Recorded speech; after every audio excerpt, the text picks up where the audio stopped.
کہنے لگے اے بھائی جب میں اپنے گھر سے نکلا تو میری ماں نے یہ 40 روپیہ مجھے دی تھی. دینے کے بعد کچے انہوں نے اس کو سل کر کے رکھ لیا تھا, سیو کر کے رکھ لیا تھا, لیکن ماں نے یہ نصیحت کی تھی بیٹا جتنی پریشانی آ جائے جتنی مصیبت آ جائے لیکن کبھی جھوٹ مت بولنا, سچ کا دامن پکڑے رہنا, جھوٹ کبھی نہیں بولنا ہے.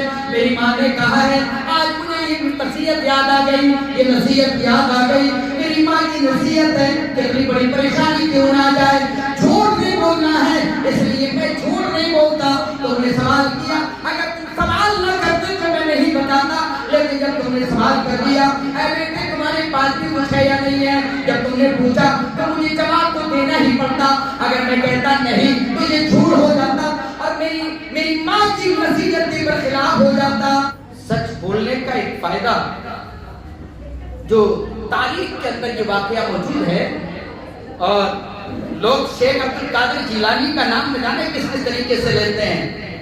اچھے آدمی تھے, دیندار آدمی تھے اور حنبلی مسلک میں تھے, لیکن آج لوگ اپنے عقلوں سے جوڑ کر کے اپنے معاملے بنا رہے ہیں, اور نہ جانے کتنی کہانیاں کڑ کڑ کر کے ان کے تعلق سے کتابیں بھی لوگوں نے بھر دی, اور کتنے واقعات تو محمد رسول اللہ کے نہیں ہیں, جتنے واقعات شیخ عبد القادر جیلانی کے سامنے پڑھ لیے گئے, اتنے واقعات تو صحابہ کے نہیں ہیں, بلکہ اتنے چھوڑو 5% واقعات صحابہ کے نہیں ہیں جو 95% حضرت شیخ عبد القادر جیلانی رحمۃ اللہ علیہ کے کر دیے گئے. لیکن بہرحال یہاں ایک سچی کہانی ان سچے محمد رسول اللہ سے محبت کرنے والے شیخ عبد القادر جیلانی رحمۃ اللہ علیہ یہ 14 یا 16 سال کی عمر میں پڑھنے کے لیے گئے, تو ان کی ماں نے 40 اشرفیاں ان کے کرتے کے یا قمیص کے یہاں بغل میں, تاکہ کوئی چھین نہ لے یا کوئی زبردستی کر کے ان سے ہڑپ نہ کر لے یا کوئی چور چرا نہ لے, انہوں نے جو ہے ان کی ماں نے یہاں پر سل کر کے اور خاموشی سے رکھ دیے. کہا تمہارے خرچے کے لیے کام آئیں گے, تم لے کر کے چلے جاؤ. شیخ عبد القادر جیلانی نے سفر شروع کیا, راستے میں پہنچے تو ڈکیتی شروع ہو گئی. بہت سارے لوگ شیخ عبد القادر جیلانی کے ساتھ میں موجود تھے, سارے لوگوں کو ڈاکوؤں نے لوٹنا شروع کر دیا. کسی کا کوئی سامان تھا وہ ہڑپ کر لیا, کسی سے کوئی سامان چھینا, کسی سے دوسرا سامان چھینا.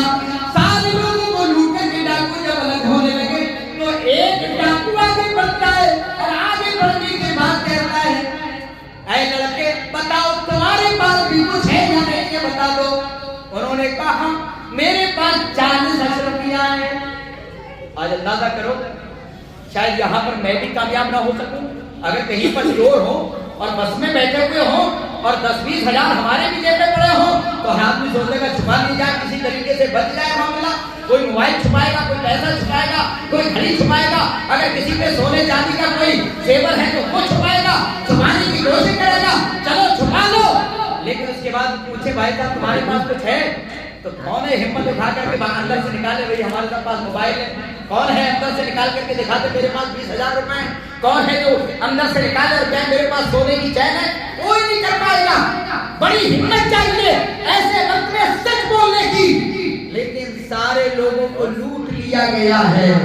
شیخ عبد القادر جیلانی رحمۃ اللہ علیہ سے اس وقت بچے 16 سال کی عمر ہے. ڈاکو نے پوچھا بچے بتاؤ کہ تمہارے پاس بھی کچھ ہے یا نہیں ہے. انہوں نے کہا ہاں میرے پاس 40 روپیہ ہے. کہا بولے کہاں ہے. انہوں نے کہا دیکھو میری ماں نے یہاں سے کر کے رکھی ہوئی ہے. یقین نہیں آیا, ان لوگوں نے کھول کر کے دیکھا تو 40 روپیہ موجود ہے. تو ڈاکو کو بڑا تعجب ہوا, کبھی کیا معاملہ ہے.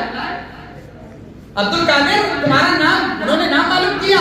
اس کے بعد کہا عبد القادر تمہاری ماں نے اتنی حفاظت سے یہ اشرفیاں رکھی ہوئی تھی, اگر تم چاہتے تو نہیں بولتے, نہیں بتاتے, شاید ہماری نظر یہاں تک نہیں پہنچتی. بہت سارے چور, حالانکہ چور بہت چلاک ہو جاتے ہیں جب چوریاں کرتے ہیں, لیکن کبھی کبھی بہت ساری جگہ پر چوروں کی بھی نظر نہیں پہنچتی ہے. تو انہوں نے کہا کہ اتنی سیف جگہ تمہاری یہ اشرفیاں رکھی ہوئی تھی, اگر تم نہیں بتاتے تو یہ اشرفیاں تمہاری بچ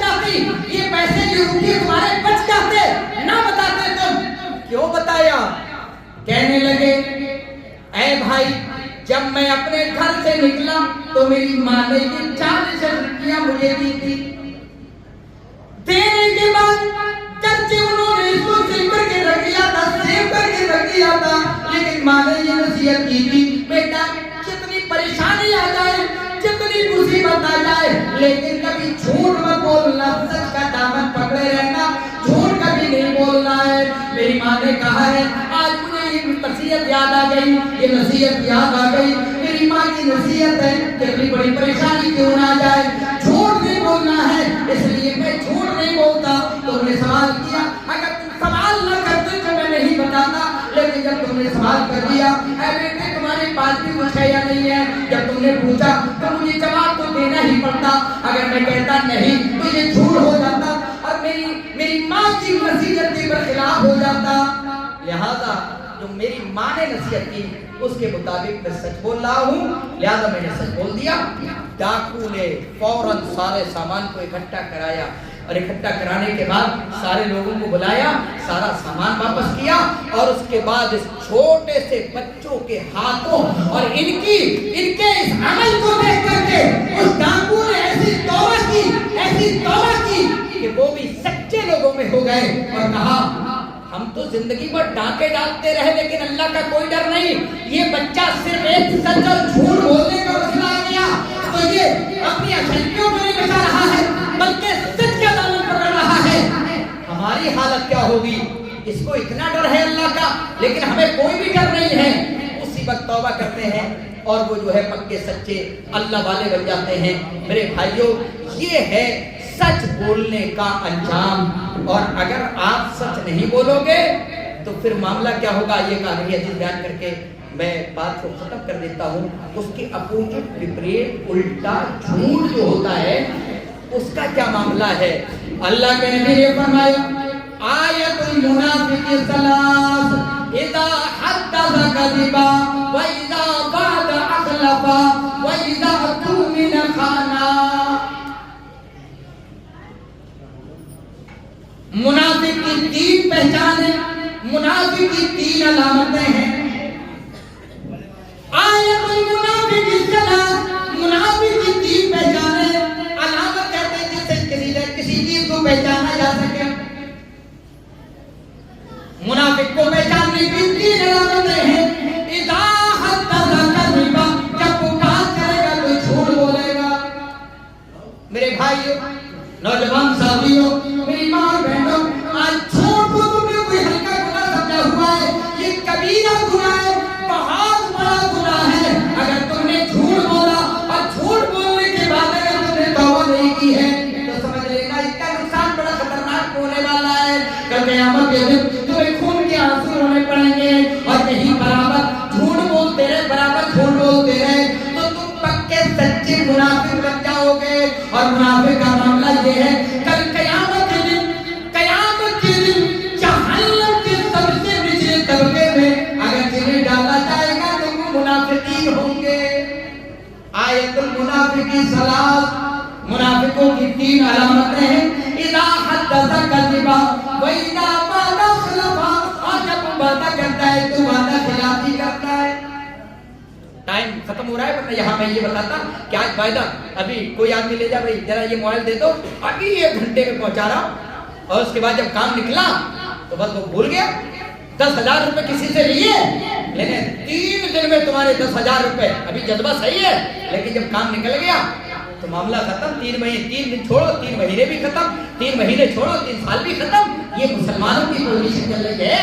اس بنا پر کوئی کسی کو قرضہ بھی نہیں دیتا, اور یہاں تک کہ بہت سارے سود کی دلدل میں پھنس جاتے ہیں, پیسہ ویسے نہیں دیتے ہیں. بہرحال اذا حدث کذب واذا وعد اخلف, جھوٹ بولتا ہے جب بات کرتا ہے, اور جب وعدہ کرنا ہے تو وعدہ خلافی کرتا ہے. واذا اؤتمن خان, اور جب اسے امانتدار بنایا جاتا ہے تو امانت میں خیانت کرتا ہے. جس کے اندر 3 علامتیں پائی جائیں تو سمجھ لینا کہ وہ منافق جیسی عادت میں شامل ہو رہا ہے, منافق کی طرف جا رہا ہے, منافقت کی طرف جا رہا ہے. اس لیے میرے بھائیوں, میری ماں اور بہنوں, اللہ نے جو قیمتی زبان دے رکھی ہے اس زبان کا صحیح استعمال کرو, اس سے اللہ کا ذکر کرو.